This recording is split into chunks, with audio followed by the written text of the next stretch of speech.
آمن له لوط فقال إني مهاجر إلى ربي إنه هو العزيز الحكيم ووهبنا له إسحاق ويعقوب وجعلنا في ذريته النبوة والكتاب وآتيناه أجره في الدنيا وإنه في الآخرة لمن الصالحين لوطا إذ قال لقومه إنكم لتأتون الفاحشة ما سبقكم بها من أحد من العالمين أئنكم لتأتون الرجال وتقطعون السبيل وتأتون في ناديكم المنكر فما كان جواب قومه إلا أن قالوا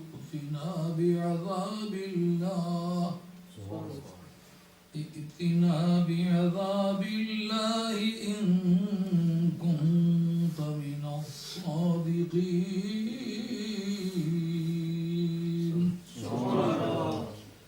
قال رب انصرني على القوم المفسدين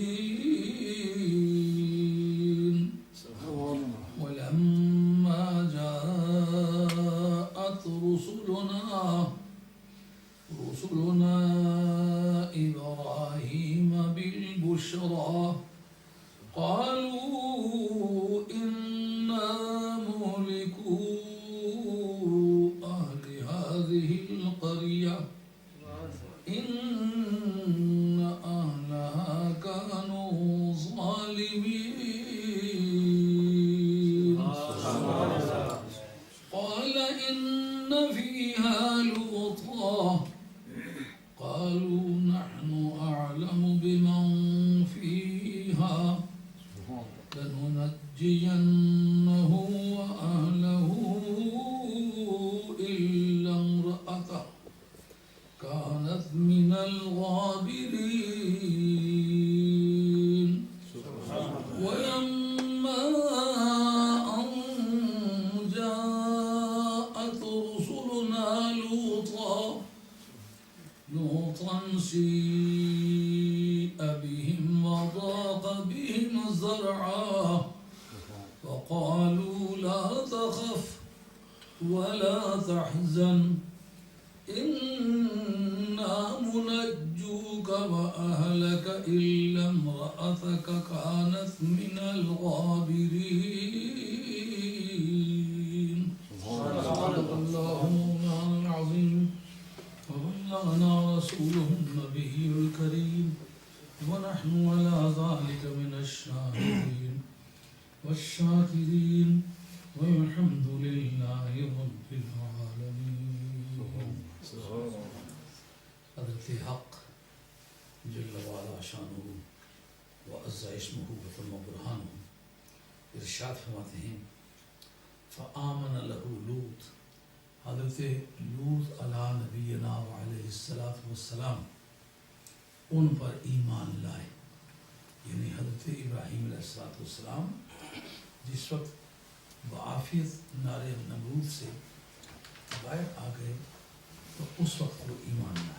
حضرت ابراہیم علیہ السلام نے فرمایا کہ میں اپنے پروردگار کی طرف جا رہا ہوں، میں ان کو چھوڑ کے اپنی رب کی طرف جاتا ہوں، بلا شبہ وہ غالب بھی ہے، حکمت والا بھی ہے، جو کچھ کرنا چاہے کوئی روک بھی نہیں سکتا اور اس کا کوئی فعل حکمت سے خالی نہیں ہوتا۔ تو وَوَهَبْنَا لَهُ اسحاق و یعقوب، ہم نے اس کو حضرت اسحاق علیہ السلام عطا فرمائے اور اس کے بعد حضرت یعقوب علیہ السلام عطا فرمائے۔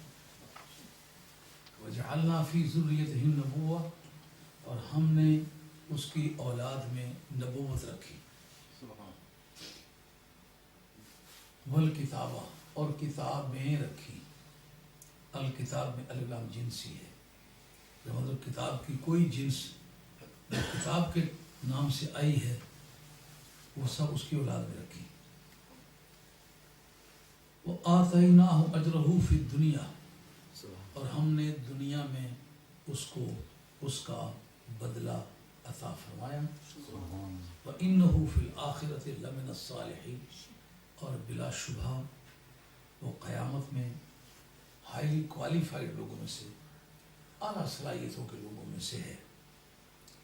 وَلُوطًا، جس نے پیچھے وَنَجَّيْنَاهُ، ہم نے اس کو نجات عطا فرمائی، اس پر اس کا عطف ہونے کی وجہ سے وَلُوطًا، اور لوط علیہ السلام کو بھی نجات عطا فرمائی۔ یا یہ ہے کہ یہ مفعول بہ ہے فعل معذوف کے لیے، اذکر لوطًا، آپ لوط علیہ السلام کو یاد کیجیے۔ اذ قال لقومہ، یادگاری بات ان کی زندگی میں کیا ہے؟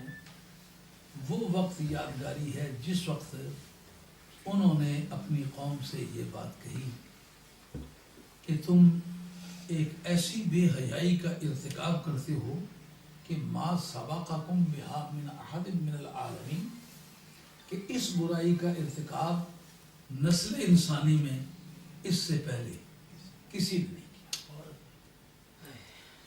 اَإِنَّكُمْ لَتَأْتُونَ الرِّجَالَ، کیا تم مردوں کے ساتھ جنسی فعل کرتے ہو؟ وَتَقْطَعُونَ السَّبِيلَ، اور ڈکیتیاں کرتے ہو، رازنی کرتے ہو، رابری کرتے ہو، راستے جاتے راہیوں کو لوٹ لیتے ہو۔ وَتَأْتُونَ فِي نَادِيكُمُ الْمُنْكَرَ، اور تم اپنی مجالس میں کھل مکھلی بے حیائی کی باتیں، بے حیائی کے کام، خدا کی نافرمانی کے عمل کرتے ہو۔ فما کان جواب قومہ، اس کی قوم کا جواب اس کے سوا کچھ نہیں تھا کہ ہم قالوا ائتنا بعذاب اللہ، اس جگہ قرآن کا مطلب ہے اگر اس کو ملا کے پڑھیں تو قالوا ائتنا بعذاب اللہ پڑھیں گے، لیکن اگر کسی سبب سے وقف اضطراری میں قالو کہہ دیا ہے تو آپ آگے پھر اس کو ائتنا کر کے پڑھنا چاہتے تو نہیں درست ہوگا۔ میں نے یہ غلطی کی ہے، اس وقت ایتنا ہوگا۔ قواعد عربیہ میں حمزہ ساکن ہو، اس سے پہلے حمزہ مکسور اسی کلمے میں ہو تو حمزہ ثانی کا ابدال بالیا واجب ہوتا ہے، تو ایتنا کر کے پڑھا جائے گا، ایتنا بعذاب اللہ، تو تو اللہ تعالیٰ کا عذاب لے آ، ان کنت من الصادقین، اگر تو سچوں میں سے ہے تو۔ قال، تو انہوں نے جواباً فرمایا رب انصرنی علی القوم المفسدین، اے مالک مولا ان فسادیوں کے مقابلے میں مجھے کامیابی عطا فرما، ان کے مقابلے میں مجھے غلبہ عطا فرما۔ النصرت و علا کے معنی ہوتے غلبہ عطا کرنا، فتح عطا کرنا یا غلبہ عطا کرنا۔ ولما جاءت رسولنا، جب ہمارے بھیجے ہوئے آ گئے ابراہیمہ، حضرت ابراہیم علیہ السلام کے پاس، بالبشرا، بشارت لے کے، خوشخبری لے کے، قالو، انہوں نے کہا انا مہلکو آل ہذہ القریہ، ہم اس بستی کے رہنے والوں کو ہلاک کرنے والے ہیں۔ یہ وہ مثال ہے جہاں اس میں فاعل مستقبل کے معنی میں ہوتا ہے، ہم اس بستی کے رہنے والوں کو ہلاک کر ڈالیں گے۔ یہ ترجمہ چاہے بستی کو ہلاک کرنے والے ہیں کہ بجائے یہ زیادہ صحیح ہے۔ یہ وہ مثال ہے جہاں اس میں فاعل بمعنی مضارع کے ہو تو عمل فعل مضارع کا سا کرتا ہے، یہ وہ بات ہے۔ انا اہلہا کانوا ظالمین، اس کے رہنے والے جو ہیں وہ ظالم ہیں۔ یہ کانا بفعل تھا کے معنی میں نہیں، یہ نفس ثبوت کے لیے ہے، اسی لیے افعال ناقصہ کو منسلخ عن الزمان کہتے ہیں، ان سے زمانہ چھنا ہوا ہوتا ہے، سیاق و سباق کے اعتبار سے معنی کا تعین ہوتا ہے۔ حال. تو انہوں نے کہا کہ حضرت ابراہیم علیہ السلام نے فرمایا ان فیہا لوطا، کس طرح ان کو ہلاک کرے ہوئے، ان میں لوط علیہ السلام ہے. انہیں بندگان خاص کی موجودگی میں برے انسانوں کو یا مجرموں کو سزا دینے کا چانس ہے. شنیدم کے در روز امید و بیم بدارا بنے کا میں نے یہ بات سنی ہوئی ہے کہ قیامت کے میدان میں بھی اللہ برے انسانوں کو اچھے انسانوں کی وجہ سے بخش دے گا. ابراہیم علیہ السلام کیسے ان کو ہلاک کرو گے؟ تو لوط علیہ السلام ہے.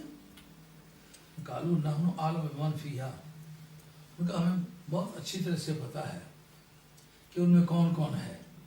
یعنی جب تک یہ نہیں کہا کہ کیا ہوا اگر وہ ہے تو ہاں ہم اس گراؤنڈ کو تسلیم کرتے، یہ واقعی ریزن ہے خدا کے عذاب کے ٹل جانے کی.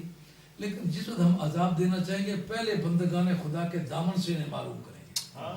پہلے لوط کو کہیں گے اس جگہ سے چلے جاؤ کہ تیرے ہوئے کرے کہر دی نظر جی رب سنا اگو شرم روزے ولو تو پہلے چلا جا تاکہ ہم عذاب دیں. دوستی بھی کچھ چیز ہے. یہ وہ تمام انسانی سرحدیں عبور کر چکے ہیں کہ جن کی وجہ سے آدمی مستوجب سزا ہوتا ہے، liable to be punished.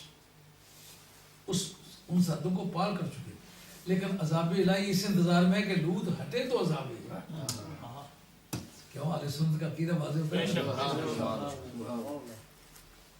لَنُنَجِّيَنَّهُ وَأَهْلَهُ، ہم اس کو بھی نجات عطا فرمائیں گے اور اس کے آل اولاد کو بھی. لیکن اِلَّا امْرَأَتَهُ، معلومہ اہل میں بیوی بھی شامل ہوتی ہے. اہل سنت کا مذہب ہے اہل البیت میں حضور علیہ السلام کے ازواج مطہرات شامل ہیں. اس کی بیوی جو ہے یہ مستثنیٰ اس میں سے. کیوں؟ اس لیے کہ اس کا عقیدہ کافرانہ ہے. معلومہ سب نسبی تعلقات کے لیے، ازدواجی تعلقات کے لیے صحت عقیدہ شرط ہے.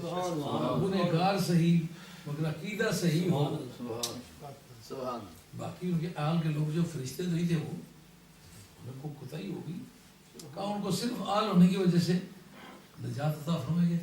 اس کو نجات نہیں ملی اس لیے کہ عظمت نبوت کی یہ منکر ہے. معلومہ نبی کی عظمت کا منکر کوئی ہو، خواہ وہ آل بیت میں سے ہو، خواہ صحابہ میں سے ہو، خواہ کسی میں سے کوئی ہو، گیا بس. عظمت کی بارگاہ ادب گاہ ہے زیر آسماں عرش نازک تر، نفس گم کر دمی آیت جنید باجزی. آسمان کے نیچے ایک ایسی ادب گاہ ہے کہ جو عرش سے بھی زیادہ نازک ہے. اس بارگاہ میں غلطی ہو جائے تو رگڑا جاتا ہے. کانت من الغابرین، وہ پیچھے رہ جانے والے لوگوں میں سے ہے. وَلَمَّا أَنْ جَاءَتْ رُسُلُنَا، جب ہمارے بھیجے ہوئے آگے. یہ رسول جمع ہے رسول کی، یہ صیغہ سے مشبہ کا ہے جو کہ فعول بمانے مفعول کے ہو، اس کی جمع فعول کے بدل جاتی ہے. یہ رسول بمانے مرسول ہے. جب ہمارے بھیجے ہوئے، لفظ رسول استعمال ہے لیکن مرسول کے معنی ہے، مرسول بھیجے ہوئے بیٹھے. جب ہمارے بھیجے ہوئے لوط علیہ السلام کے پاس آ گئے، سیّا بہم، ان کی وجہ سے وہ غمزدہ ہو گئے. آئے فرشتے ہیں، غمزدہ نبی ہوا ہے. نوریوں کی آمد پر غمزدہ کیوں ہو؟ کہا کہ اچھے یا برے ہیں، میری امت کے لوگ ہیں، ان پر سزا کا وقت آ گیا. یا یہ وجہ ہے کہ لوط علیہ السلام کو یہ ڈر ہے کہ یہ کوئی نوجوان لڑکے ہیں تو یہ میری قوم کے لوگ ان کی بھی حرمتی نہ کریں. اور یہ معنی قرآن مجید کے اعتبار سے زیادہ مضبوط ہے کہ دوسرے مقام پر لا تخزونی فی ضیفی، میرے مہمانوں کے بارے میں مجھے ذلیل نہ کرنا. یہ پتہ نہیں کہاں کے رہنے والے ہیں، آ گئے میرے ڈیرے پر، اب ان کی عزت لوٹ کے نا مجھے رسوا نہ کرنا. معلوم ان کی وجہ سے جو ہم زدہ ہوئے وہ اس وجہ سے ہوئے کہ میرے مہمان ہیں. تو مہمان کی عزت صاحب خانہ کی عزت ہوتی ہے، ان کی عزت لوٹی گئی تو میں مارا گیا. وَذَاقَ بِهِمْ دَرْعًا، اور ان کی وجہ سے آپ بڑے نہتے ہو گئے. دیق درعن کے معنی سے یہ کنایا ہے بے بس ہو جانا، یہ آپ کا کوئی بس نہ چلے، آپ اپنے جذبات کو قابو میں نہ لا سکیں۔ وقالوا لا تخف، ان فرشتوں نے کہا کہ ڈر نہیں، ولا تحزن، اور غم بھی نہ کھا، نہ اپنی جان کا بھی پریشانی ہونی چاہیے نہ ہمارے مطلب۔ خوف اپنی جان کا ہوتا ہے، حزن کسی دوسرے کی جان کا ہوتا ہے، اکثر و بیشتر محبت والا ہو۔ لا خوف علیہم ولا هم يحزنون، جو ولیوں کے متعلق کہا اس کا معنی انہیں اپنے متعلق بھی کوئی سزا کا ڈر نہیں ہوتا، جو ان کے دامن گیر ہوں ان کے بارے میں بھی ڈر نہیں ہوتا، خدا ان کو بھی میرے پاس۔ صدیق اکبر کو سرکار فرماتے ہیں، قرآن مجید کا حوالہ ہے، لا تحزن ان اللہ معنا۔ اگر حضرت صدیق اکبر رضی اللہ عنہ کو اپنی جان کی پریشانی ہوتی، لا تخف، خوف نہ کھا، لا تحزن، غم نہ کھا، وہ تو جان ہتھیلی پہ رکھ کے آئے، جان قربان کرنے میں تو تردد ہی نہیں ان کو سرکار کے بارے میں ہے کہ خدا نہ خواستہ سرکار کو کوئی وزن 2000 پہنچ گیا تو میری محنت خاک میں مل جائے گی، میں کیا کروں؟ ہاں میری مدد کرتا نا، لا تحزن، غم نہ کھا، ان اللہ معنا۔ جملہ مستانفہ ہے، علت بیان کرتا ہے کہ کیوں غم نہ کھا، اللہ ہم دونوں کے ساتھ۔ لیکن مشکوک جملہ نہیں بولا کہ اللہ میرے ساتھ ہے، بندہ ساتھ تسلی بخشو تو کہا جا سکتا ہے اللہ ہم دونوں کے ساتھ۔ بندہ ساتھ والا مشکوک ہو، جیسا حضرت موسیٰ علیہ السلام گھر سے نکلے تو قوم کے لوگ پریشان ہوئے تو فرمایا اِنَّ مَعِیَ رَبِّی، میرا رب میرے ساتھ ہے، ہم نے بولا ہمارے ساتھ ہے۔ بیچ میں سامری اور قارون بھی تھے نا،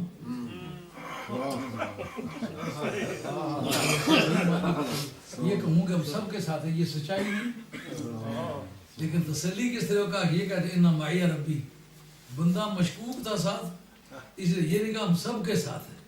سرکار کہتے ہیں میں یہ گارنٹی دیتا ہوں ہمارے سب دونوں کے ساتھ۔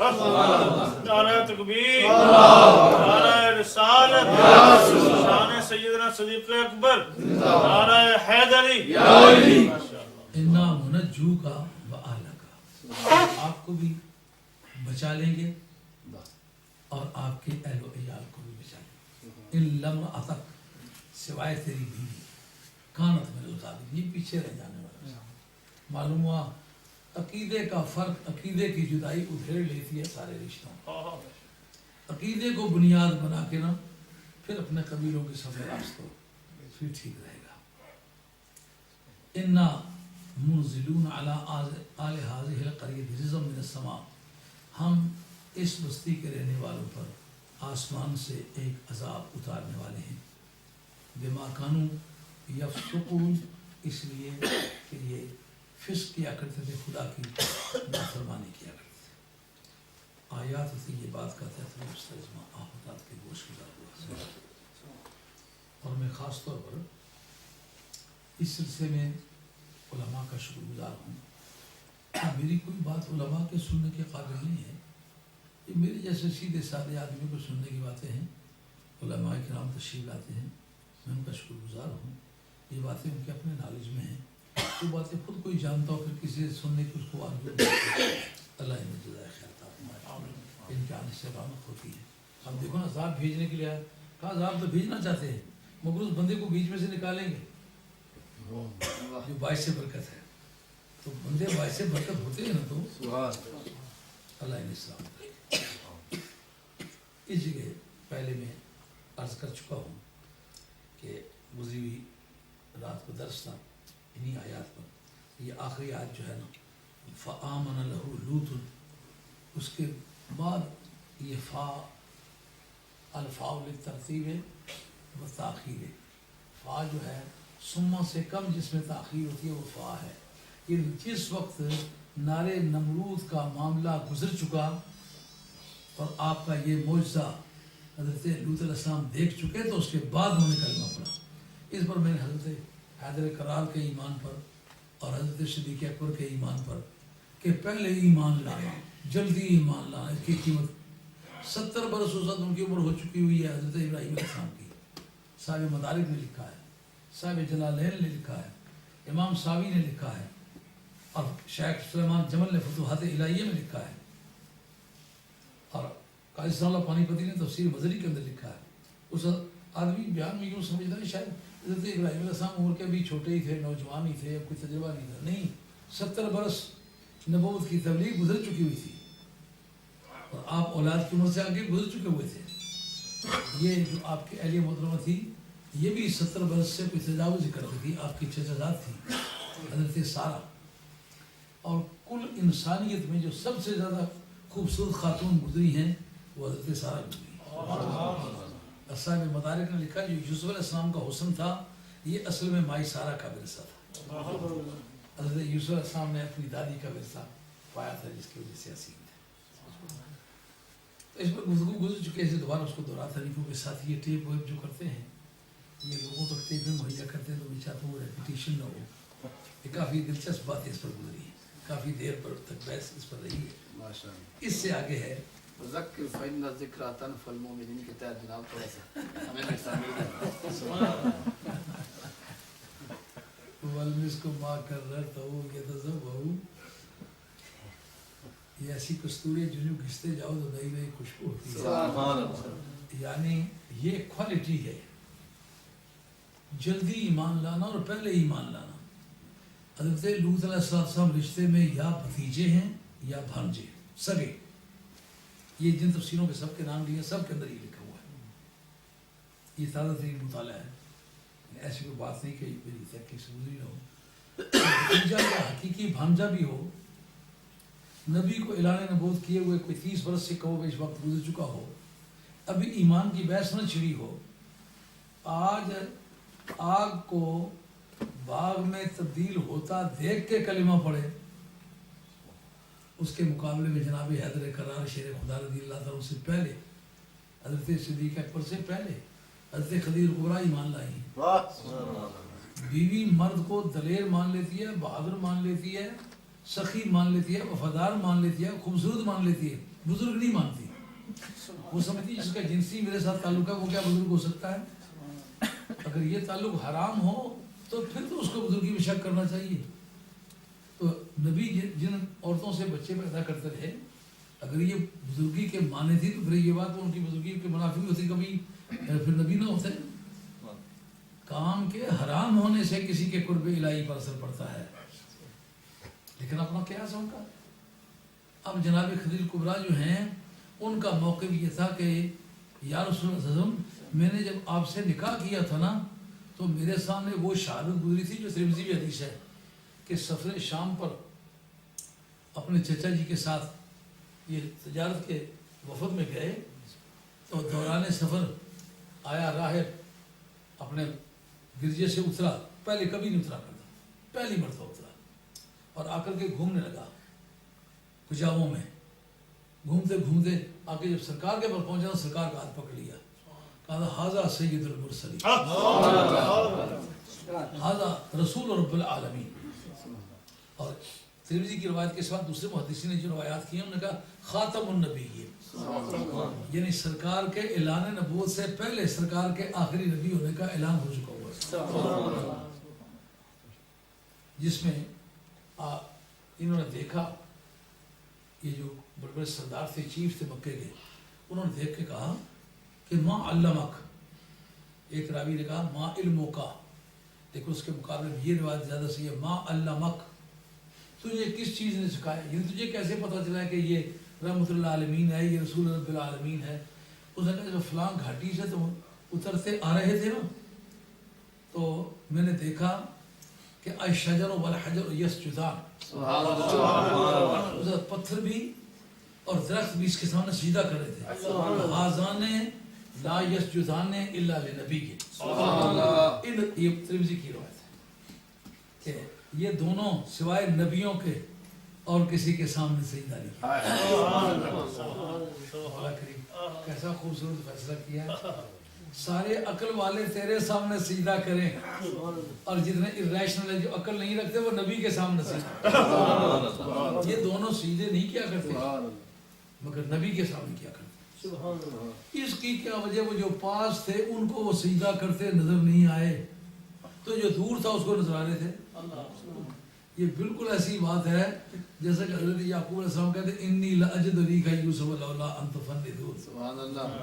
قمیص چلتی ہے مصر سے اور آپ کنان میں ہیں، کہتے آج مجھے یوسف کی خوشبو آ رہی ہے. سبحان اللہ. وہ جو وہاں موقع پر موجود تھے ان کو خوشبو نہیں آ رہی تھی، ان کو کیوں آ رہی تھی؟ یہ تعلق کی بات ہے. وہ صاحب دل آدمی تھا، اپنے سابقہ دین پر ثابت قدم تھا، اس دین کی وجہ سے اس میں روشنی آ رہی تھی. تو کل کائنات کی روشنیاں جب تک صحت مند رہیں ان کو پتہ ہے کہ سراجم منیرہ چمک تجھ سے پاتے ہیں، میرا دل بھی چمکا. تو اس نے دعوت کی تھی، دعوت میں ببول کے درخت کے نیچے انہوں نے دعوت کا بندوبست کیا. جب کھانے کے لیے بیٹھ گئے تو حضرات نے پوچھا وہ کہاں جس کو کل میں نے کہا تھا کہ یہ نبی ہے؟ ان کا ہم وہ سب سے چھوٹا ہے تو اس کو اونٹ چلانے پر چھوڑا. انہوں نے کہا پھر اللہ اللہ کرو، دعوت اس کے لیے کی ہے، وہ آئے گا تو کھاؤ گا. آگے جگہ جتنی تھی آکوپائی ہو چکی، سایہ جتنا تھا وہ گھیرا جا چکا. اب حضور آ کے دھوپ میں بیٹھ گئے. اب درخت نے کیا کیا؟ درخت نے اپنی شاخیں موڑ کے سرکار کے ساتھ پھر وہ دوہراتا سب نے چلے. انہوں نے کہا میں نے جو کہا تھا یہ رحمت اللہ علیہ. تو حضرت سیدہ خدیجہ کبریٰ ان حوالہ جات کو دہراتی ہیں کہ میں نے یہ پہلے باتیں دیکھی ہوئی تھی، سنی ہوئی تھی، میں نے آپ سے نکاح کیا نبی جان کے کیا تھا. اب حیدر کرار پہلے ایمان لے آئے لیکن سوتے ان کے پاس تھے.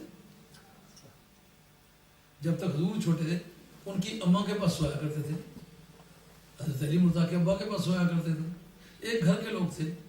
انہوں نے کچھ باتیں دیکھی ہوئی تھی لیکن حضرت صدیق اکبر رضی اللہ تعالیٰ عنہ کے ایمان کا حال سنیے. بالغوں مردوں میں جو آل بیت سے باہر ہیں ان میں سے پہلے مسلمان حضرت صدیق اکبر ہے. مطلقاً پہلا مسلمان حضرت خدیجہ کبریٰ ہے اور دوسرے مسلمان جناب حیدر کرار ہے. تیسرے حضرت زید بن حارثہ ہیں. لیکن یہ گھر کی چار دیواری میں رہنے والے لوگ تھے. گھر کی چار دیواری سے باہر نوع مردانہ میں سے سب سے پہلے مسلمان حضرت صدیق اکبر. سفر شام پر سرکار نے جاتے ہوئے خواب حضرت صدیق اکبر نے خواب دیکھا تھا. آسمان سے چاند گرا ان کی گود میں آ لگا. بہرحال کے پاس جا کے پوچھا اس کا کیا تعبیر ہو سکتی ہے؟ انہوں نے کہا وعدہ کرو تعبیر کا ذکر کسی سے نہیں کروں گا، پھر بتا دیتا ہوں. وعدہ کرتا. آپ بھائی جو نبی آخر الزمان ہے نا، جس کا سابقہ آسمانی کتابوں میں ذکر ہے کہ وہ آئے گا اور آنے والا ہے، وہ جب اعلان نبوت کرے گا تو تجھے چانس ملے گا کہ کبھی وہ سونا چاہے گا تو تیرے زانوں کا وہ تکیہ بنا کے وہ خوش نصیب انسان ہے اس کا کلمہ پڑھنے کا موقع. اب جب نبی کریم علیہ السلام کو پروردگار عالم کی طرف سے یہ ہدایت ہوئی کہ کہا مجھے کون نبی مانے گا؟ اس شہر میں تو پیدائشی طور پہ یتیم پیدا ہوا ہوں، میں نے اپنے باپ کی ضرورت نہیں دیکھی، اور جس حجرے میں پیدا ہوں ٹوٹا وہ حجرہ تھا. مالی حالت میری انتہائی کمزور بمقابلہ باقی سوسائٹی کے. اب بتا میں کس کو کہوں گا؟ اس کا مطلب حضرت نبی کریم علیہ السلام اس کو تسلیم کرتے ہیں کہ کسی بزرگ کے پیچھے چلنے کے لیے اس کے اندر کوئی بزرگی اور سپیریارٹی اور اس کی سبقت کے کوئی آثار ہونے چاہیے. ان کا آثار نہیں حمایت کرتے تو میں اگر اعلان کروں گا تو کون مانے گا؟ ان کا آبادی سے باہر نکل، جو آدمی پہلے مل جائے اس کو دانا پھینک دے. اللہ کو یاد خوش نصیبی سے اس جگہ اس کی قیمت پڑتی ہے کہ حضرت لوط علیہ السلام پہلے دن اس تاریخی مان لائے اور پہلے مسلمان ہوئے. لیکن کب؟ جب نار کو گلزار ہوتے ہوئے دیکھا. اب صدیق اکبر جس سرکار نے کہا کہ صدیق اکبر یار میری گزری زندگی میں تم نے کبھی کوئی جھوٹی بات مجھ سے سنی ہے؟ کہا کبھی نہیں سنا. کہا جو بندے کے بارے میں جھوٹ نہ کہے رب کے بارے میں جھوٹ کہہ سکتا ہے؟ کہا زندگی میں بچپن سے لے کر جوانی تک میرے ساتھ رہے ہو، کسی کی عزت و آبرو کو نقصان پہنچاتے ہوئے دیکھا ہے؟ نہیں دیکھا. ان کا جو بندے کی عزت میں خیانت نہ کرے وہ خدا کی عزت میں کہاں خیانت کر سکتا ہے؟ انہوں نے کہا حضرت امیدیں کہ وہ بات اصل بات کیوں نہیں کرتے؟ ان کا بات کرتے. ان کا نہیں اور بات نہیں، اصل مقصد کی جو بات ہے وہ مجھ سے کرے. اگر میں انکار کروں نا تو پھر آپ یہ دلائل پیش کر دیں. سبحان اللہ. ماننے کا انداز یہ ہے. کیا اللہ. بات صدیق اکبر تیرے ایمان. سبحان ان کا بات اصل میں یہ اللہ تعالیٰ نے مجھے اپنا نبی اور رسول بنایا ہے. اللہ. اس دعوے کی بنیاد پر کیا کلمہ پڑھو گے میرا؟ ان کا جلدی کر کلمہ پڑھ لیا. ان کا اب مجھے آپ کیا کہیں گے؟ ان کا میں مومن کہوں گا تمہیں کہ یہ آپ تسلیم کرتے ہیں کہ میں نے آپ کو مان لیا ہے؟ ان کا ہاں تو میرا ماننے والا. ان کا اب آپ بتلا دیں کہ آپ کی نبوت کی دلیل کیا ہے. ان کا یہ تو پہلے پوچھنا چاہیے تھا. ان کا پہلے میں جب پوچھتا کہ مجھے کوئی تردد ہوتا، مجھے کوئی تردد نہیں، پھر پوچھتے کیوں کہ اگر کل کسی بے ایمان سے میرا واسطہ پڑ جائے وہ مجھ سے پوچھے کہ تیرے نبی کی نبوت کی دلیل کیا، تو میں کیا بتاؤں؟ وہ سرکار کی وہ رگے نبوت ہے. اور اے ابو بکر تم میری نبوت کی صداقت کی دلیل مانگنا چاہتے ہو؟ میری نبوت کی سچائی کی دلیل تیرا وہ خواب ہے جو سفر شام پر جاتے ہوئے نعرہ تکبیر، نعرہ رسالت، سیدی مرشدی حضرت قبلہ مفکر اسلام. نہ بتائیں تو نہ بتائیں، سامنے پہ آ جائیں تو کائنات ساری بے حجاب. اور امام اجازت السیوطی نے تاریخ الخلفاء میں لکھا کہ ایک مرتبہ حضرت حیدر کرار شیر خدا رضی اللہ تعالیٰ عنہ دور فاروق اعظم میں عالم خواب میں کیا دیکھتے ہیں کہ سرکار نے نماز پڑھائی ہے. صبح کی نماز ہے. ایک خاتون کھجوروں کا ایک تھال لے کے آ گئی. کچھ اس میں اضافہ کرنا تھا کہ تکرار سے بچ جائیں. یہ کل ہی میرا بات بتائی تھی نا. تو کھجوروں کا ایک تھال لے آئی، لا کر حضور کی بارگاہ میں رکھا.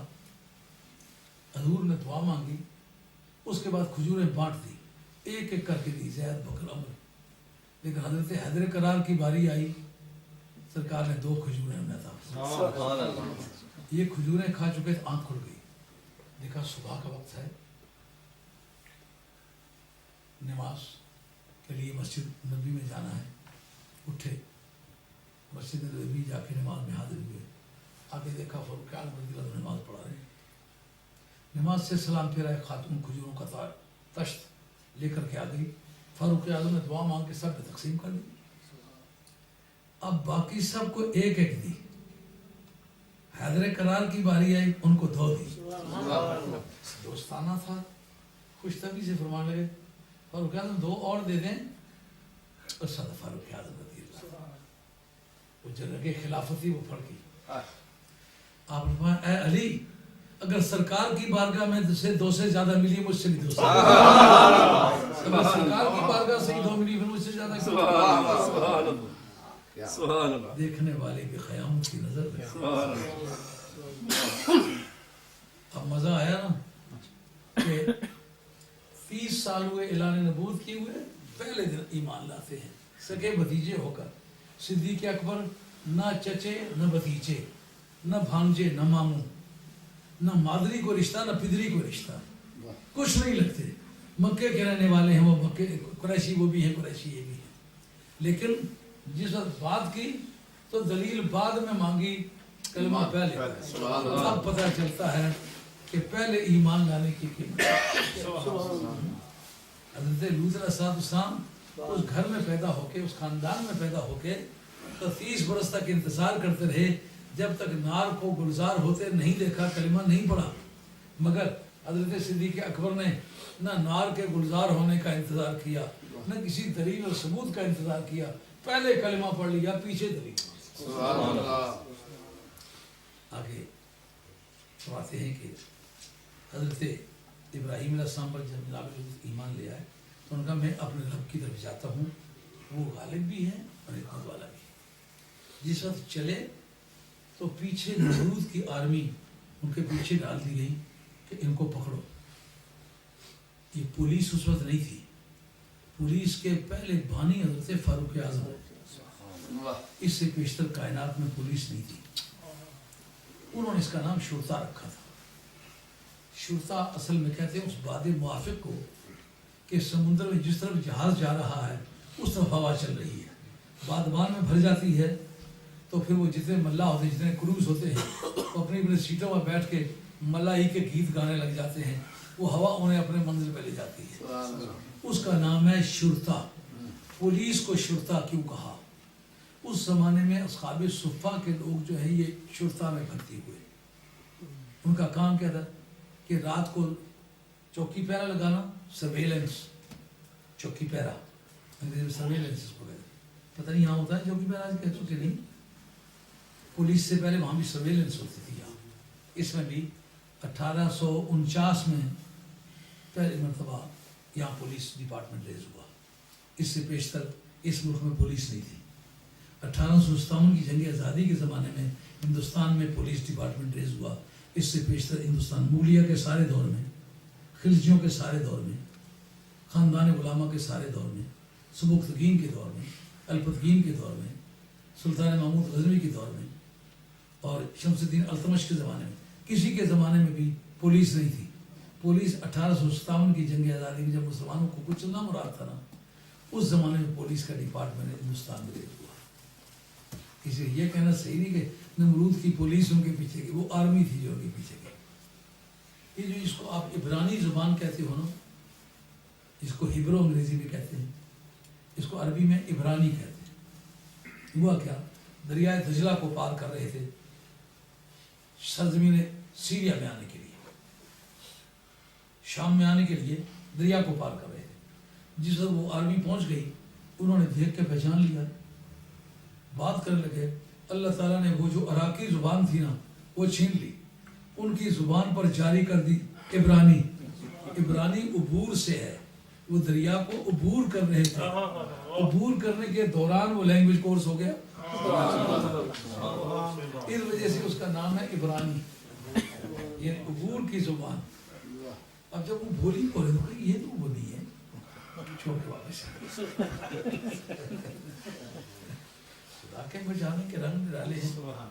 ٹڈیوں نے کبھی فٹافٹ جالے تانے، کبھی کبوتریوں سے انڈے کا مشورہ کر کے ٹڈی نے اپنے جالے کی بنیاد رکھی ہے، اور کبھی بیچ میں سے آدمی گزرے تو ٹڈی کا جالا سلامت رہتا ہے۔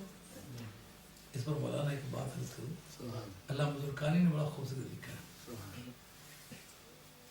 وہ معراج میں بھی اس چیپٹر کو چھیڑا ہے اور اس غار والے واقعے میں بھی۔ وہ کہتے ہیں کہ اگر آسمان میں خرق و التیام نہیں ہے، پھٹنا اور جڑنا، سرکار کس طرح پار گئے؟ ان کا جس طرح کہ وہ مکڑی کا جالا تھا، سرکار اس سے پار ہو گئے، مکڑی کا جالا ٹوٹنے نہیں پایا۔ ان کا کس طرح، ان کا جسے نکاح پار ہو جاتی ہے، نور پار ہوا، جالا نہ ٹوٹا۔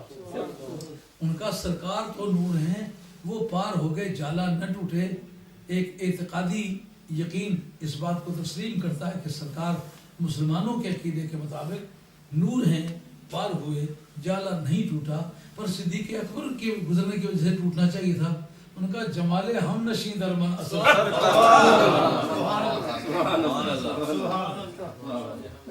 رانجا مہنو آنکھوں تھی دو، ہیر نہ آنکھوں کوئی، رانجا کر دینی میں آپ ہی، قطرہ ونج پیا دریا میں، پھر او کون کہاوے جس سے اپنا آپ بنجاوے، آپ وہ بن جاوے۔ یہ فنا فی رسول کی منزل، بچت ہو گئی کہ نہ ہو گئی؟ سبحان سبحان وَوَهَبْنَا لَهُ اسحاق۔ جس وقت کوئی آزمائشوں سے گزرتا ہے نا، اس وقت انعامات ہوتے ہیں۔ آدمی کو پاؤں میں کانٹا ہی چبھ جائے، کبھی سخت مصیبت میں مبتلا ہو گئے، کوئی 2-4-10 پاؤنڈ کا نقصان، وہ جی مارے ہی گئے۔ یاد رکھو، امتحان ہمیشہ اسی کا ہوا کرتا ہے جس کی کلاس بدلنے والی ہو۔ بی اے سے ایم اے میں جانے والا ہو تو بی اے کا ایگزامینیشن ہولڈ ہوتا ہے۔ سبحان جس کو ایم اے میں جانا مقصود نہ ہو، اس کا امتحان لینے کا کیا مطلب ہے؟ ہاں، فیل ہو جانے والی کی ذمہ داری مجھ پر نہیں، میں پاس ہونے والی بات کرتا ہوں۔ تو اب جناب آزمائش تھی نا، انہوں نے کہا یار کتنی ساری بات ہے، وقت کی اتنا کہہ دو میں نے غلطی کی ہے، معافی چاہتا ہوں۔ انہوں نے کہا مجھے آگ پر بیٹھنا آسان لگتا ہے، ایک جھوٹ کو سچ مان لینا مشکل لگتا ہے۔ آگ پہ جل جاؤں گا، قیامت تک دنیا یاد کرے گی کبھی رضائے مولا کے لیے بندے نے کبھی اپنے آپ کو شعلوں پر پیش کیا، لیکن یہ نبوت کی زبان جھوٹ پر چلے، ایسا نہیں ہو سکتا۔ کہا پھر ابراہیم تو بھی کیا یاد رکھے گا، کسی کے ساتھ دوستی لڑائی ہے، تو اگر میری رضا کے لیے شعلوں پر بیٹھنا، 70 سال تو تجربہ کر کے دیکھ لیا، نہ تو اولاد پیدا کرنے کی پوزیشن میں ہے، نہ تیری بیوی، آج تجھے اولاد ہے۔ دیکھا کھوؤں کڈ کے مصر کا تاج دینا ہے، کھوؤں کڈ کے مصر کا تاج دینا ہے، قلعہ کی پھر دکھ آزار سے بھی، دکھ چل سے منہ نہ بول بندہ، حرف آ جائی بتے یار سے، اکو طور مقام نہیں گفتگو دا، سودا جڑ جاندہ ہے کدے دار سے۔ یہ صاحب فرماتے سپاں اندر مانک موتی مدت قید کراندہ، سپاں اندر مانک موتی مدت قید کراندہ، قیدوں کڈ نوازے انہاں بہتا مول تراندہ۔ کہا کہ آگ میں ڈالا تو ہوا کیا، جو چیز تو ساری زندگی تلاش کرتا رہا نہیں ملی، آج دیتے۔ اور صرف یہی نہیں، بیٹا نہیں، پوتے کی بھی ساتھی تلاش، پوتا بھی نہیں۔ سمجھ رہے یہ بات؟ اور کہا کہ صرف گوشت کا ڈھیر ہی نہیں دینا چاہتے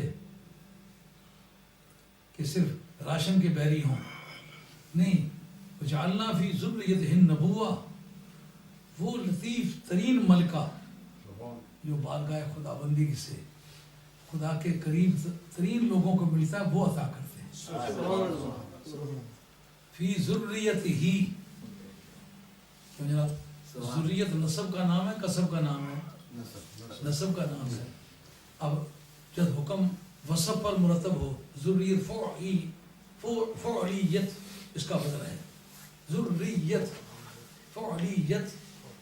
اب اس بنیاد پر صفت کا صیغہ تسلیم کر کے جو آپ کے اصولیوں کا قاعدہ فإن ترتب الحکم علی الوصف یشعر بعلیتہ لہ، جس وقت کوئی حکم کسی وصف پر مرتب ہو، حکم اور وصف دونوں ہم نے سمجھ آیا نا، تو اس حکم کی علت وہ وصف ہوتا ہے۔ اب کہا کہ حکم کیا مرتب ہوا، نبوت کا دیا جانا، مرتب کس پر ہوا، ذریت پر ہوا، اس کا مطلب اولاد ابراہیم ہونا وجہ ہے ان کو نبوت ملنے کی۔ بات سمجھ آئی؟ کچھ اور کسی حساب کتاب میں لگے آپ، بڑی قیمتی بات کہی ہے۔ یعنی جو نبوت دی ہے وہ ان کے کسی کردار کی وجہ سے نہیں دی، ان کی ایجوکیشن کی وجہ سے نہیں دی، وہ اگر ہم نے نبوت دی ہے تو ابراہیم کا خون جان کے دی ہے، ان کا نسب جان کے دی ہے، ان کی اولاد جان کے دی ہے۔ اگر ابراہیم علیہ السلام کی اولاد جان کے، ان کی نسب جان کے نبوت دی جا سکتی ہے، سرکار پر تو نبوت بند ہے، لیکن نبوت سے نچلے رینک کو سارے اسی آیت کے تحت ثابت ہو جاتا ہے۔ اب سمجھ میں آئیے بات؟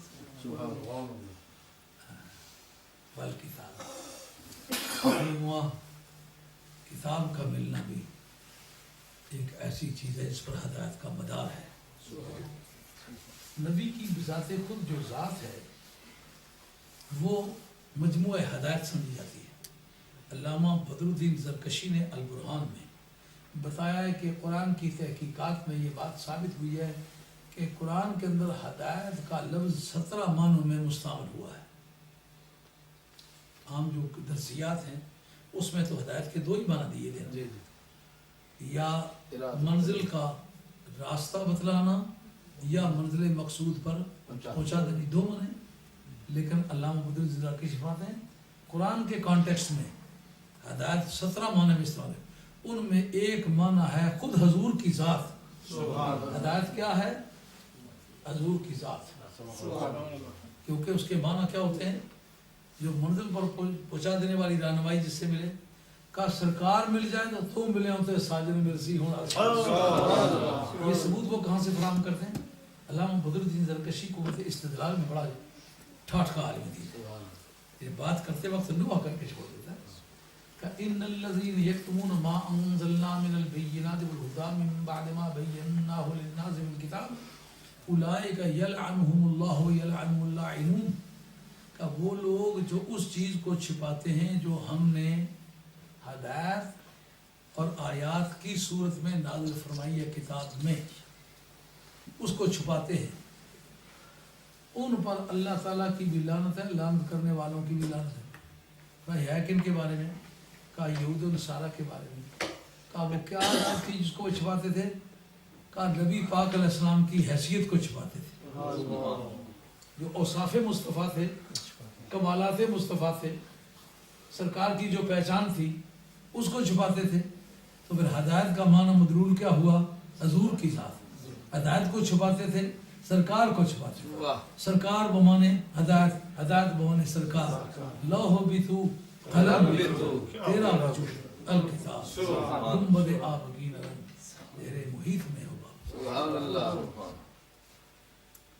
اب اس جگہ کتاب کا دیا جانا، جب سرکار کی ذات بذات خود ہدایت ہے، کتاب سرکار کو بھی کیوں دی؟ کہا یہ ایک رب کا سسٹم ہے.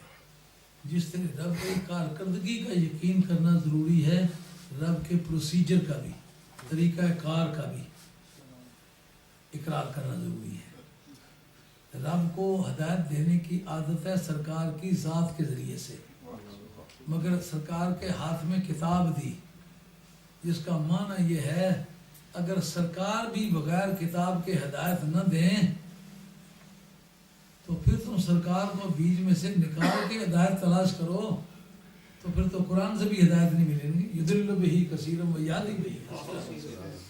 اور ہدایت اس کتاب پر موقوف ہے، اس لیے کوئی پیری، کوئی فقیری، کوئی بزرگی جو قرآن سے ہٹ کے ہو وہ قابل تسلیم نہیں ہے، اس کا رد کرنا ضروری ہے. اگر اس کے بغیر نبی کی بارگاہ میں ہدایت ممکن نہیں ہے اور کس کا ممکن ہے؟ صدیق اکبر رضی اللہ عنہ نے فوراً بلڈنگوں کی حفاظت نہیں کی، لوگوں کے گھروں کی حفاظت نہیں کی. جنگ یمامہ کے فوراً بعد آپ نے قرآن مجید کو کلیکٹ کیا، اکٹھا کرو، اس کو کمپائل کرو، کمپیلیشن آف دا ہولی قرآن، قرآن مجید کو ترتیب سے جمع کرو. اس کو پہلے کیوں تحفظ دیا؟ چونکہ ہدایت کا مدار اس پر ہے.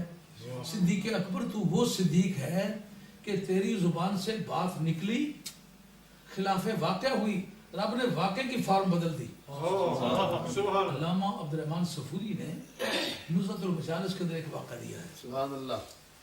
صدیق کا فرق، صادق، صدوق، صدیق. صدیق یہ تین جملے استعمال ہوتے ہیں. صادق جو عین واقع کے مطابق بات کرے، صدوق وہ ہے جو مشکل سے مشکل حالات میں ہمیشہ ہی سچی بات کرے، وہ صدوق ہے. صدیق پھر کسے کہتے ہیں؟ کہ وہ اپنی سوچ سے ایک بات سچی کر کے بیان کرے اور فی الواقع وہ بات اس طرح نہ ہو جیسے اسے بیان کی ہے. رب کیا کرتا ہے؟ رب اس واقعے کی شکل بدل کر کے اس کی سچائی کی تصدیق کرتا ہے. اس کی مثال میں عبدالرحمن صفوری رحمۃ اللہ علیہ نے ایک واقعہ درج کیا. ایک خاتون ہے، وہ کہتی ہے حضرت انس رضی اللہ عنہ سے حدیث کی راوی ہے، تو اس نے خواب دیکھا کہ ایک کھجور ہے اس کے سین میں، وہ گری ہے. وہ آ کر کے وہ سرکار سے پوچھتی ہے کہ یا رسول اس کی تعبیر کیا ہے؟ آپ نے فرمایا اس کی تعبیر یہ ہے کہ تیرا خامد جو ہے فوت ہو چکا ہے اور تو جا جا کے صبر کر اور کوئی اللہ اللہ کا اس کے میں کوئی اشارے ثواب کر. عورتوں کی عادت ہے کوئی بات پوچھی، ایک سے پوچھ، دوسرے سے پوچھ، تیسرے سے. تو کئی مرتبہ میرے پاس تو آتی ہے نا وہ بھائی ایک کپڑا دیکھیں کہ اس پر کوئی جادو ہوا تو نہیں ہوا. جب میں دیکھتا ہوں میں کہتا ہوں پہلے کتنوں سے پوچھا وہ بتانا چھپا دیں، لیکن پھر میں رفتہ رفتہ جب پوچھتا ہوں درجن بر آدمی نکلاتے ہیں. ایک سے پوچھ، دوسرے سے پوچھ، تیسرے سے پوچھ، اور سب اسی کے راوی ہوتے ہیں کہ اس پر جادو ہوئے، اس پر تعین. میں نے کہا اگر مجھے سچا سمجھ تو یہ سب باتیں جھوٹی ہیں، کوئی جادو نہیں ہو. جادو بھی ایک علم ہے، وہ بھی ہر آتے جاتے آدمی کو آتا نہیں ہے، اس کا بھی ہمارے پاس ریکارڈ ہے. جو ہمارے فقہاء نے لکھا ہے کہ جادو کا علم علماء ربانی پر واجب علی الکفایہ ہے، کہ جادو کا جاننا یہ فرض کفایہ ہے. جی اس میں کفریات بھی ہوتے ہیں، ہر جادو کفر نہیں. حضرت امام ابو الحسن شریف نے اس پر گفتگو کی ہے، اور اپنے امام صاحب جو کتاب التوحید جنہوں نے لکھی ہے، ماتوری امام ابو منصور ماتوریدی جو ہمارے امام عقید ہیں، انہوں نے بھی اپنی کتاب کے اندر لکھا ہے، کہا کہ جس کے اندر کفریات ہوں وہ جادو جو ہے وہ کفر ہے. نہیں تو خواہ کسی درجے کی معاشیت ہوگا کفر نہیں ہوگا جب تک کہ کفریات اس کے اندر موجود ہوں. لیکن وہ بھی علم ہے، جاننا اس کا واجب الکفایہ کیوں ہے؟ کہ اگر دارالحرب کے کفار جادو کے ذریعے سے مسلمانوں کا تختہ الٹتے چلے جائیں اور استعمال کریں جادو، اور مذہبی پیشوا کہ ہم جانتے کچھ نہیں، حفاظت کون کرے گا؟ آئی بات سمجھ رہ گئی یہ بات کہ اس میں کفریات ہوں. یہ آپ نے یاد رکھنا ہمیشہ، کفر کا کرنا کفر ہے، کفر کا جاننا کفر نہیں ہے. گناہ کا کرنا گناہ ہے، گناہ کا جاننا گناہ نہیں ہے. شرک کا کرنا شرک ہے، شرک کا جاننا شرک نہیں ہے. یہ بڑا فرق ہے. وہ خاتون واپس جاتے وقت حضرت صدیق اکبر ملی، انہوں نے کہا خواب دیکھا، یہ نہیں بتایا کہ سرکار کی بارگاہ سے ہو کے آئی. کیا دیکھا؟ کہا میرے سن میں وہ گری. احمد تربیہ کہاں ہے؟ کہا کسی تجارتی سفر پر گیا. انہوں نے کہا اللہ کے فضل و کرم سے وہ جلدی آ رہا ہے تو اس کے آنے کے لیے تیاری کر لیں. اب عورت جناب اس کشمکش میں پڑ گئی کہ سرکار نے فرمایا کہ وہ مر گیا ہے، یہ کہتے ہیں وہ زندہ ہے، جلدی کر تیاری کر، اس کے آنے کی انتظار کر. اب کیا کروں؟ حضرت صدیق اکبر رضی اللہ عنہ کہہ کے مطابق وہ آ گیا. وہ سب سے پہلے دوڑی اور سرکار کی بارگاہ میں چلے گی. یا رسول اللہ، آپ نے فرمایا تھا کہ وہ مر گیا ہے تو وہ زندہ آ گیا ہے، آپ نے یہاں سے جا کر کے تم نے صدیق اکبر سے کیوں بات کی؟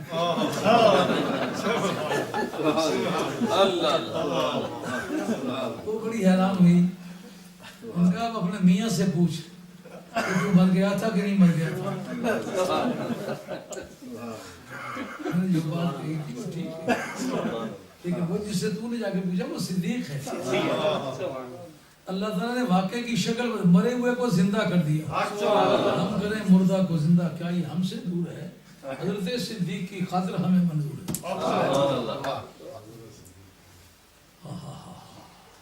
کیا کہا؟ اللہ کے بندوں کی شان ہے.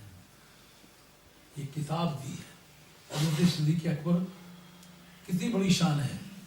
کتاب کو بیچ میں رکھ کے ہدایت ملے گی. اب میں باتیں کر رہا ہوں، اگر قرآن کے ریکارڈ کے مطابق ہو تو میری بات تسلیم کرو، اگر قرآن کے ریکارڈ کے مطابق نہ ہو تو میری باتیں تسلیم نہ کرو. ہر پیری فقیری درویشی بزرگی قرآن کے گرد گرد گھومے گی. اس لیے ایسے پیر سے بیعت بھی نہیں کرنی چاہیے جس کو قرآن کا کوئی علم نہ ہو. ہدایت کیا ہے؟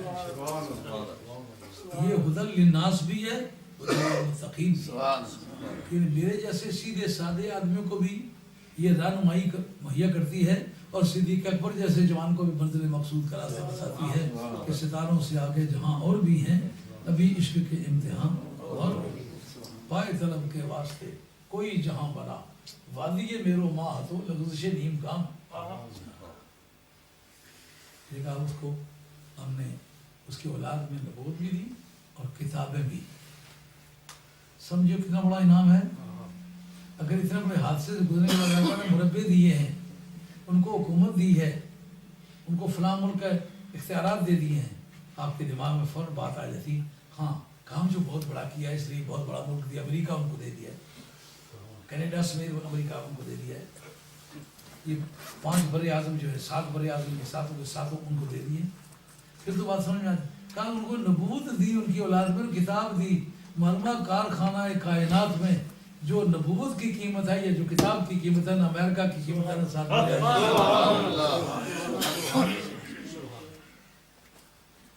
صرف یہ نہیں، جب میرے لیے کوئی دکھ سہے نا تو دونوں جہان اچھے ہوتے ہیں، دنیا میں اس ٹھاٹ سے رہیں گے، جب بھی کوئی بات لوگ کریں گے ان کا ذکر ضرور آئے گا۔ 5 وقتوں میں نمازوں کے اندر ذکر پابندی سے آتا ہے۔ مطلب جس آدمی نے اپنے گوشت کو کباب بنانے کے لیے میری رضا کے لیے پیش کیا، قیامت تک دنیا یاد نہ کر، میری دوستی کا بھی کچھ نہیں، قیامت میں بہت اچھے لوگوں میں سے ہوگا۔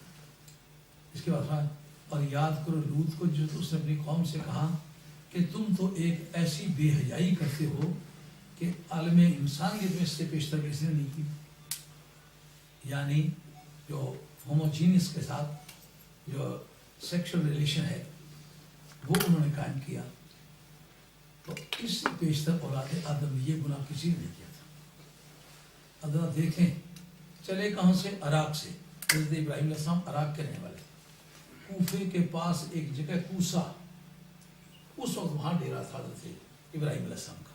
خاندانی طور پر اس قبیلے کا نام تھا ار، جس میں سے حضرت ابراہیم علیہ السلام، یہ اس وقت کی جو برسر اقتدار پارٹی تھی یہ وہ تھی، اور نمرود اسی خاندان سے دور قریب سے تعلق رکھتا تھا، تو رہائش آپ کی کوسا میں تھی، وہاں سے ہجرت کر کے شام میں آئے تھے۔ اب شام میں پہنچنے کے بعد حضرت ابراہیم علیہ السلام نے پہلے حران میں ڈیرا لگایا، لیکن حران کو بعد میں چھوڑ دیا۔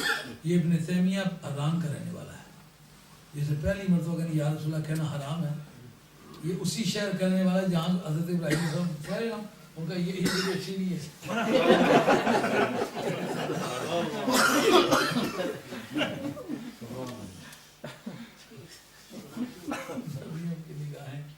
کتنی ضرور رس ہوتی ہے۔ آپ آگے چلے گئے، جو کنان ہے نا یہ آپ کی وہ ذاتی زمین اور جائیداد تھی جس پر آنے والی نسلیں قابض ہوئی، اور یہ ایک بڑا متنازع مسئلہ ہے باغ فدر کے چیپٹر میں، کہ جس کنویں میں حضرت یوسف علیہ السلام کو گرایا گیا تھا یہ حضرت ابراہیم علیہ السلام کی جدی وراثت میں تھا، ان سے ملا تھا، یہ ان کا اپنی ملکیت تھا، اس لیے کسی دوسرے وقت میں اس پر بحث کریں گے، اس وقت اس کی بحث کا وقت نہیں ہے۔ بہرحال یہ حضرت یعقوب علیہ السلام کی اپنی جاگیر تھی، اسی بھروسے سے انہوں نے گرایا تھا کہ یہ ہماری اپنی جاگیر ہے، ہم ہی آئیں تو آئیں، دوسرا تو آ نہیں سکتا، تو بیچ میں بڑا مر جائے گا۔ یعقوب علیہ السلام بیل چلانے آئیں گے نہیں، ہم ہی آئیں گے، ہم نے خود اس کو پھینکا، مر جائے گا، جان چھوٹ جائے گی۔ یہ اس جگہ کا نام ہے کنان، اس جگہ آ کر حضرت ابراہیم علیہ السلام، لیکن اس سے تھوڑی فاصلے پر یہ وادی سدوم، آج یہ اجمیر شریف ہے، یہ اجرا شریف ہے، یہ کھڑی شریف ہے، یہ بغداد شریف ہے، یہ اچ شریف ہے جی، یہ توسا شریف ہے، یہ سیال شریف ہے، یہ گولہ شریف ہے۔ ایک پیغمبر کی بستی ہے سدوم، اور آج اسی سے سوڈومی، انگریزی میں اس بدکاری کے لیے لفظ سوڈومی استعمال ہوتا ہے۔ تو پیغمبر کی ذات بڑی ذات ہے، اگر لاکھوں نہیں کروڑوں بھری مل جائیں تو نبی کا تو اقبال نہیں بنتا ہے، تو بڑا فرق ہے۔ اس کی کیا وجہ ہے کہ چھوٹے موٹے اولیاء اللہ کے شہروں کے ساتھ شریف استعمال ہوتا ہے، لیکن وہ جس جگہ ایک پیغمبر رہتا رہا اس جگہ کا آج کوئی نام نہیں لینا چاہتا، اب اس شہر سے آگے ورب بنایا گیا ہے، نون بنایا گیا سوڈومی، اس کے معنی بچوں کے ساتھ بدکاری کرنے کے ہیں، مرد مردوں کے ساتھ بدکاری کرنے، جیسے یہاں مرد کی مرد سے شادی ہو رہی ہے، اس کے ساتھ شریف کا لفظ کیوں نہیں استعمال ہوتا؟ کہ دراصل یہ جن جگہوں میں شریف استعمال ہوتا ہے نا، یہاں لوگوں نے ولیوں کی پیروی کی ہے، اور یہ جس کے ساتھ لفظ سوڈومی استعمال ہوتا ہے وہاں انہوں نے اپنے نبی کو اپنے آنکھوں سے شہر سے نکلتا ہوا دیکھا، بعد پھر بھی نہیں آئے، نبی کی نافرمانی میں پوری زندگی گزاری، پتہ چلا نبی کی نافرمانی میں زندگی گزاری جائے تو ان کی ذات نشان داغ بن جاتی ہے، عیب کا نشان بن جاتی ہے، ایک برائی کی کا سمبل بن جاتے ہیں۔ اس سے پتہ چلا کہ نبی کی نافرمانی بڑی چیز ہے، اور یہ گناہ اتنا ہینس ٹائپ، اتنا منحوس قسم گناہوں کی فہرست میں یہ آخری درجے کی برائی ہے، اس لیے اس شہر کے ساتھ شریف کا لفظ نہیں استعمال ہوتا. کہا کہ تم ایسی بے حیائی کو آتے اس سے بیشتر کسی نے نہیں کی. کیا تم مردوں کے ساتھ بدکاری کرتے ہو اور تم رازنی کرتے ہو؟ اس جگہ محدثین نے متفقہ طور پر لکھا ہے کہ وہ ایسے ایمبوش بنا لیتے تھے, گھات لگا کے بیٹھ جاتے اور جو کوئی راستے میں سے گزرے لوٹ لیتے تھے اور مردوں کے ساتھ جبرن بدکاری کرتے تھے. اس وجہ سے تمام تجارتی راستے اس راستے سے منقطع ہو گئے تھے, لوگوں نے بند کر دیے. کس قدر افسوسناک ہم ہے کہ انسانوں کی بستیوں سے گزرے تو اسے وہ خطرہ ہو جو بھیڑیے سے بھی نہیں ہوتا. جب اس منزل پر پہنچے اتنی دلیری پر آ گئے کہ ایک تو مردوں سے بدکاری کرنا, دوسرا یہ کہ ان کا مال لوٹ لینا, اور مال لوٹ لینے کے بعد پھر ان کی عزت چھین لینا, پھر یہ کہ وَتَأْتُونَ فِي نَادِيكُمُ الْمُنْكَرَ, اپنی کھلی مجلسوں میں تم بے حیائی کا ارتکاب کرتے ہو, برائی کا.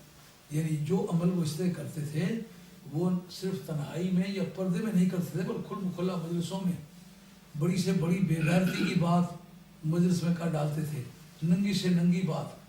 آج مسلمانوں ہمیں اپنی مجالس کو چیک کرنا ہوگا, مردوں کی مجلسوں کو چیک کرو, ہماری بیٹیاں جو بیٹھی ہوئی باتیں سن رہی ہیں وہ چیک کرو کہ کیا ہماری زبانیں بھی اسی طرح بے لگام تو نہیں ہو چلی.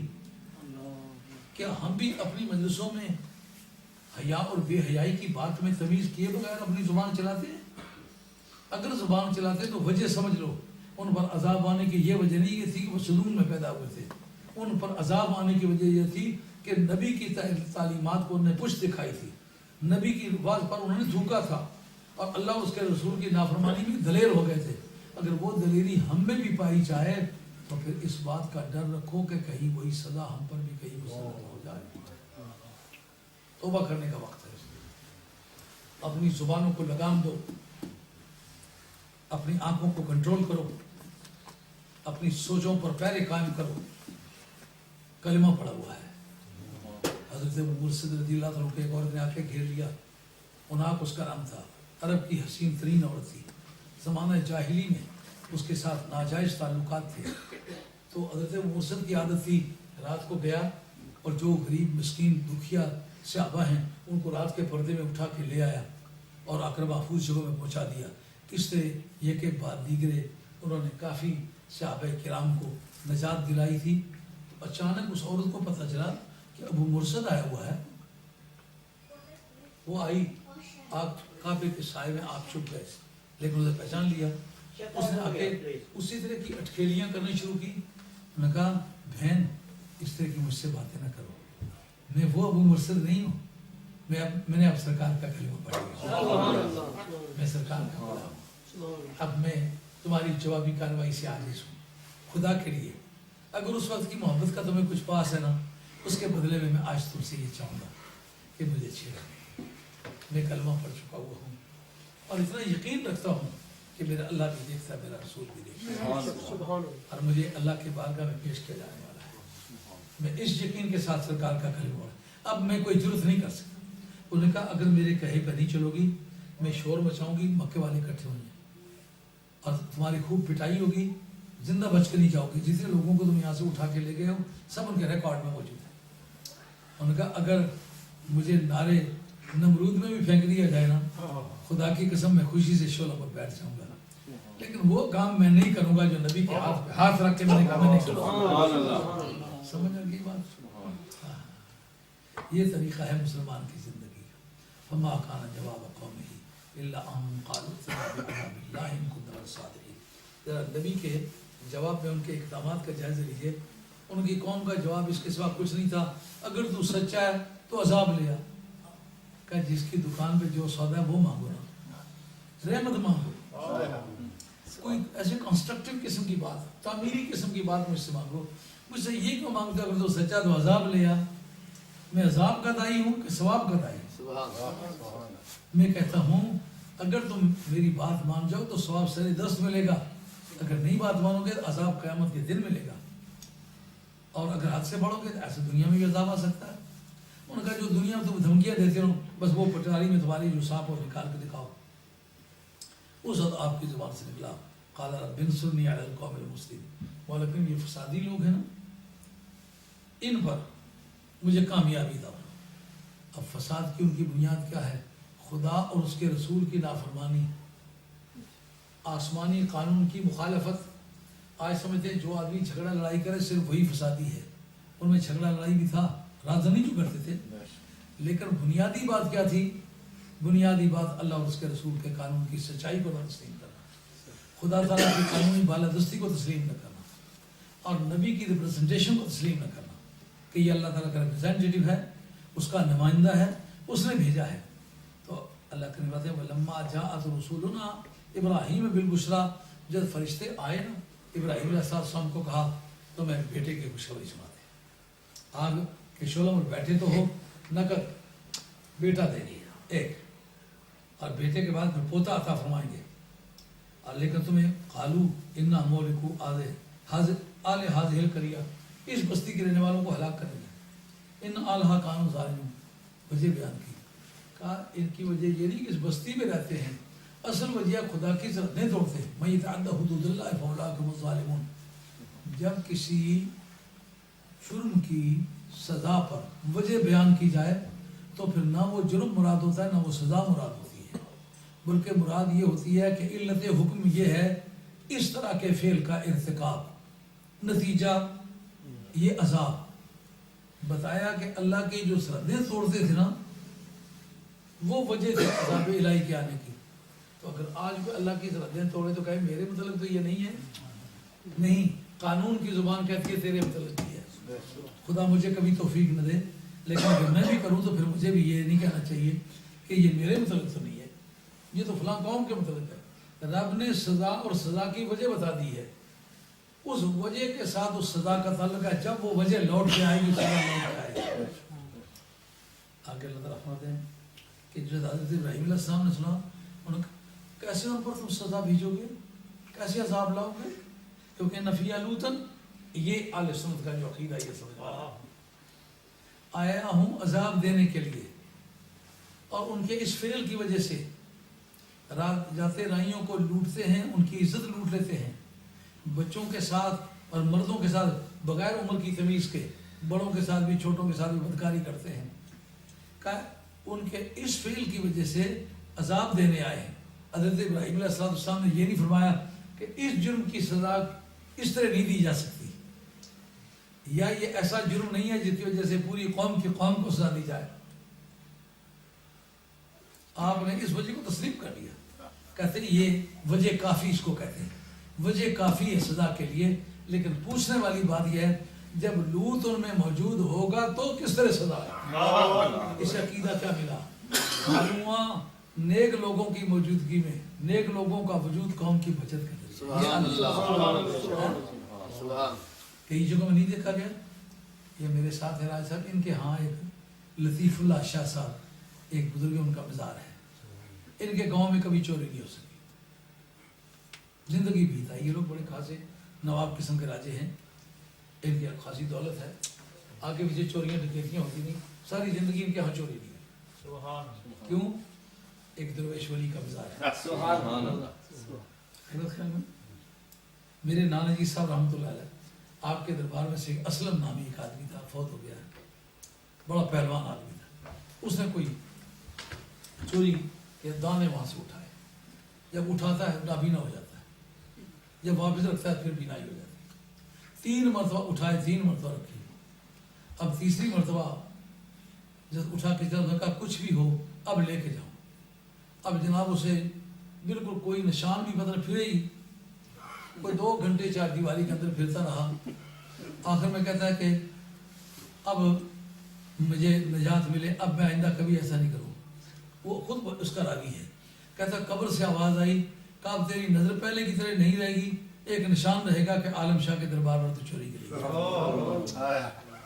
اب جناب گرد و نواح میں بھی کبھی چوری نہیں، لوگ چوری نہیں کرتے کہ یہ پیر عالم شاہ صاحب کرتے ہیں۔ یہ عقیدہ اس سے اسٹیبلش ہوتا ہے کہ وہ کہتے ہیں لوط علیہ السلام جب ان میں تو پھر عذاب کس طرح آئے گا؟ انہوں نے آگے یہ نہیں کہا یہ عقیدہ غلط ہے، یہ شرک ہے، اللہ کے بغیر کوئی مدد نہیں کرتا، یہ انہوں نے جملہ نہیں بولا۔ انہوں نے کہا ہم مانتے ہیں کہ لوط علیہ السلام کی موجودگی میں یہ عذاب نہیں لایا جا سکتا، لیکن نحنو عالم بمن فیہا، جو اس کے اندر ہمیں بہت اچھی طرح پتہ ہے کون کون ہے، رب کی طرف سے ہدایت ملی ہوئی ہے. لننجینہ وآلہ، ہم اس کو پہلے بچائیں گے، اس کے اہل بیت کو بھی بچائیں گے، اس کے اہل بیت کے سوائے اس میں